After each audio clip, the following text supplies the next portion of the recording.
चा पोल समोर आलेला आहे आणि 78 जागांसह भाजप हा सर्वात मोठा पक्ष ठरेल असा इलेक्ट्रोल एजचा पोल सांगतोय। तर भाजप 78, शिंदेची शिवसेना 26, अजित पवारांना 14 जागा मिळताना बघायला मिळतात। तर इलेक्ट्रोल एजच्या आकडेवारीनुसार काँग्रेस 60, शरद पवार 46 आणि ठाकरेंना मिळतात 44 जागा आणि इतर पक्ष आणि अपक्ष यांची आकडेवारी जाते 20च्या घरात। त्यामुळे सध्याच्या घडीला जो पोल समोर आलेला आहे त्यानुसार इलेक्ट्रोल एजच्या मते महाविकास आघाडीच्या बाजूने आपल्याला पारडं जाताना दिसतंय। हा इलेक्ट्रोल एजचा पोल आहे।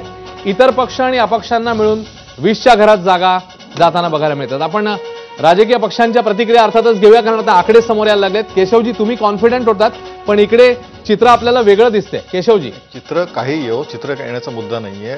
तुमच्या आठवणीसाठी सांगतो, ज्यावेळी 3 राज्यांच्या आणि किंवा हरियाणा राज्याच्या ज्यावेळी सुद्धा अशाच एक्झिट पोलच्या वेळी मी आलेलो होतो, मला आठवतं मध्य प्रदेशच्या राजस्थानच्या निवडणुकीच्या वेळी मी एबीपीला असंच एक्झिट पोलला आलेलो होतो आणि त्यावेळी कशा पद्धतीने राजस्थान मध्य प्रदेशमध्ये भारतीय जनता पार्टीचा सफाया होणार असेच एक्झिट पोल येत होते।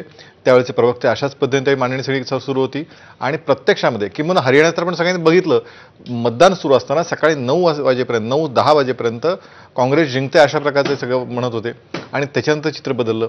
त्यामुळे एक्झिट पोलचा सन्मान नक्की आहे, त्याच्याबद्दल काही हरकत नाही आणि म्हणून आम्ही या ठिकाणी चर्चेला आलोय।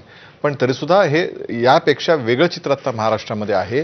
त्यामुळे या सगळ्या हे पहिलं चित्र आहे की किंबहुना हे दुपारी 2 पर्यंत केलेलं असेल आणि त्याच्याही पलीकडे जाऊन शेवटी लोकांनी केलेलं मतदान जे आहे त्याचा खरा निकाल हा 23 तारखेला कळणार आहे। थोडं पण वाट बघितली। ठीक आहे, सुषमाताईंकडे मी जातो। इकडे आपल्याला चर्चेत उदय तानपाटक सर देखील जॉईन झालेले आहेत, ज्येष्ठ पत्रकार, राजकीय विश्लेषक, त्यांचंही स्वागत।